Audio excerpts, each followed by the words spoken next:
on va enchaîner avec qu'est-ce qu'on a fait comme projet, qu'est-ce qu'on a soutenu comme projet dans les dernières années. Et c'était le projet Le savoir des gens de la Terre qu'on a soutenu en partenariat. Tu peux partager les 3 vidéos, les 3 diapos, Ricardo. Alors, le projet Le savoir des gens de la Terre est un projet on pourrait dire, qui visait à la fois, je reviens sur un petit bout de présentation qu'on avait fait en fin de déjeuner l'année dernière. Donc, on se rappelle là, qu'à la phase 1, on avait mis 5 000 $ pour du microcrédit et c'était 11 familles qui avaient reçu 400 $ pour démarrer une petite entreprise agricole de production, par exemple de haricots ou encore de café ou d'élevage. Et comme c'est du microcrédit, ces 11 familles-là ont remis l'argent et l'argent continue à tourner. Hein? Nous, c'était 11, mais 11 sur 60 pour tout l'ensemble du projet. Donc, cet argent-là continue à tourner. Et à la phase 2, on injectait 10 000 $ qu'on ajoutait à l'ensemble du grand projet mené par UPADI et soutenu par Affaires mondiales Canada. Et nous, la partie qu'on amenait dans la deuxième phase, c'était pour offrir des services communs. Et c'est ce dont Josiane Desjardins va vous parler dans quelques minutes. Juste avant, là, je fais un petit rappel pour vous rappeler que cette façon-là de fonctionner, c'est vraiment l'économie circulaire, dans le sens qu'on part de l'achat de café vert. On importe ce café-là, vous avez vu que ça passe par les mains de 2 coopératives, Cambio et Nula. Et ensuite, ça arrive, vous avez vu dans les mains de qui ça arrivait au CRIF. Et à la fois, il y a l'argent qui est remis directement par les acheteurs de café qui l'achètent à un prix beaucoup plus qu'équitable, au-delà du prix des normes équitables.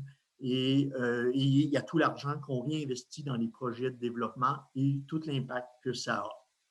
Alors, pour vous parler justement de la phase 3 qui se termine, je vous dirais, qui est en train de se terminer, il y a Josiane Desjardins qui a eu l'occasion de se rendre directement à Baptiste. Et là, je serais bien curieux, moi, de voir ce qu'elle a découvert, qu'elle nous partage ce qu'elle a découvert. Alors, je passe rapidement ça sur les impacts de LSGT, puisque, comme Josiane s'est rendue sur place, elle va être capable de nous parler de ce qu'elle a vu et de ce qu'elle a ressenti en allant là-bas du côté de Baptiste. À toi, Josiane. Ben oui, bonjour tout le monde. Merci de m'accueillir tout d'abord. Mon séjour a été relativement court à Baptiste, mais j'ai pu évidemment observer sur le terrain. J'ai mon mandat avec l'UPADI, donc ça remonte déjà au début décembre. Et c'est ça, donc l'idée, c'était vraiment que, dans mon cas, que je produise des capsules vidéo qui permettent de mettre en lumière justement les belles histoires, les succès de certaines organisations comme l'UPOCAB, justement du côté de Baptiste, également dans 5 autres régions, et de réaliser à quel point les projets comme ceux qui sont supportés par vous, l'UPADI, ou même en collaboration dans certains cas, donc à quel point ça fait une différence dans la vie des gens. D'ailleurs, j'ai pris quelques notes, je vais aller m'y référer. Mais c'est ça, donc justement, en arrivant sur place, bon, déjà, petite anecdote pour ceux qui n'ont pas eu l'occasion d'aller à Baptiste ou peut-être qui n'ont pas entendu parler. Une fois qu'on est arrivé sur place, c'est un super beau village, c'est vraiment agréable. Aussi, il y a comme un contraste assez particulier au niveau de la température. Il fait très froid le soir. Bon, très froid, là, c'est relatif, mais disons... quand la température va chuter jusqu'à 17 degrés, alors que dans la capitale, à Port-au-Prince, ou dans d'autres régions en Haïti, on parle d'une moyenne de 32 degrés. Bon, le soir, c'est sûr, c'est un peu plus frais, mais n'empêche, là, vraiment, 17 degrés le soir, c'est quelque chose. Puis, par la suite, non, vraiment, le climat, il y a vraiment un climat qui est, évidemment, qui est propice à la production du café, mais il y a vraiment quelque chose d'intéressant là, qui se passe. Mais pour se rendre là-bas, c'est assez périlleux, la route, vraiment. j'espère qu'il va y avoir peut-être des améliorations aussi parce que je me dis déjà pour favoriser le transport, qu'il puisse y avoir, tu sais, justement de permettre peut-être à plusieurs productions de bâtisses de pouvoir sortir de cette région-là, d'améliorer aussi leur commercialisation. Peut-être que ça serait quelque chose d'opinion dans tout ça. Bref, j'aimerais souligner justement Julie Ostigui, donc, qui parlait du chemin du café. C'était vraiment pertinent donc de connaître l'implication évidemment des gens en Haïti, des entreprises comme Roaster Senior ou encore Coq qui chante en créole, donc l'entreprise de Croix des Bouquets qui vient comme vraiment, qui a vraiment vraiment quelque chose c'est-à-dire qui est indispensable dans tout ce projet-là. Puis de voir la belle chaîne d'entraide qui va jusqu'à supporter une classe spécialisée au Québec. Donc, vraiment, moi, je n'étais pas au courant de ça. Merci de l'avoir souligné. D'ailleurs, n'hésite pas, Clément, tu peux m'interrompre. Moi, Oui, la concision, regarde, c'est pas...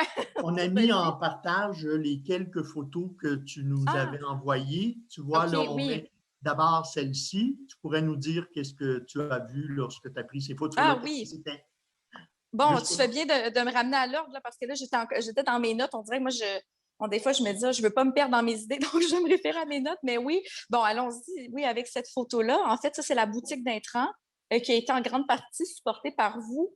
Je pense qu'il y a même, on peut voir un petit peu l'intérieur. J'avais pris une photo avec un des responsables de cette boutique-là également. Je ne sais pas si je te l'avais fourni. Oui, Mais oui, celle-là. hein?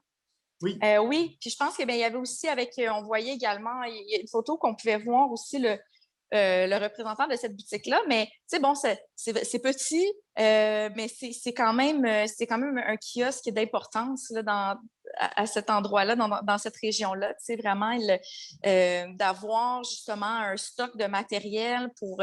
Puis c'est ça, hein, je pense que vous l'avez souligné, je pense que c'est Dr. Emilio qui en parlait tout à l'heure. Tu sais, c'est sûr que au niveau des équipements, pour nous, ça peut nous paraître encore rudimentaire, mais je veux dire, n'importe quel, tout ce qui peut être, tout ce qui peut apporter, qui peut aider, qui peut leur permettre de travailler encore mieux, c'est super essentiel. Ben oui, là, sur cette photo-là, on voit M. Thomas, qui est donc producteur de café, mais aussi éleveur caprin. Donc, il fait les deux.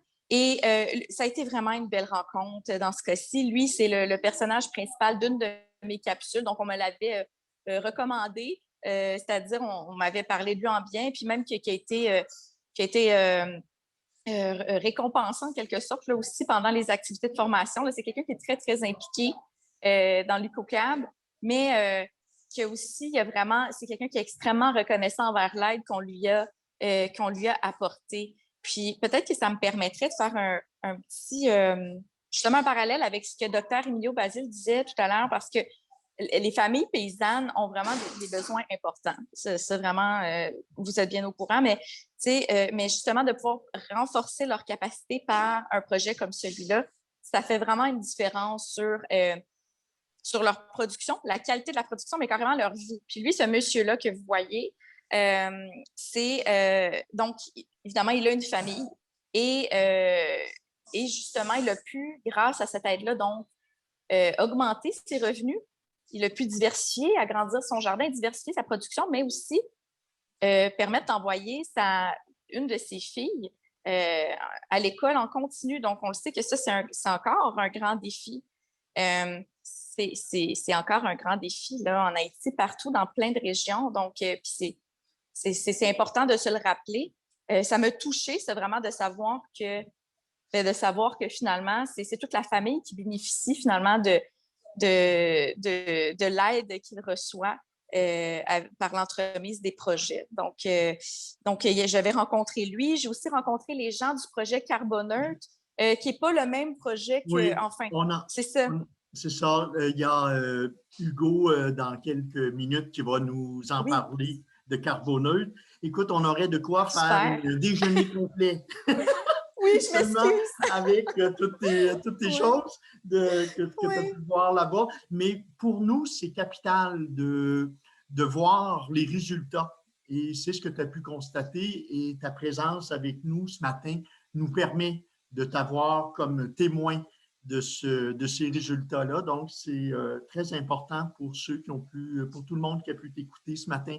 Merci beaucoup, Josiane, et on espère reprendre d'autres échanges avec toi.